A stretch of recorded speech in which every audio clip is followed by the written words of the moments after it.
Петропавлда улустың ұлы күніне дайындық қызу жүргізілуде. Наурыз мейрамын Теріскей жұрты барлық сән-салтанатымен атап өтпек. Орталық алаңда көктемнің мерекесіне арналған іс-шаралардың дені ұйымдастырылмақ. Дәл осы жерде этно-ауыл бой көтеріп, ұлттық ойындарымыз бен салт-дәстүріміз көрсетіледі. Почти около каждой юрты будут проводиться.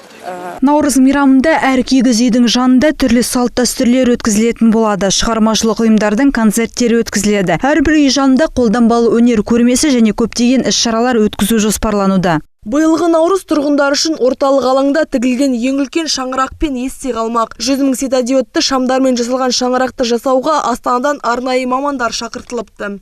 Данный проект Бұл жоба 10 наурыздан бастап жүзеге асырыла бастады. Жұмысқа ондаған адам қатысты. 10 күннің ішінде жасап шықтық.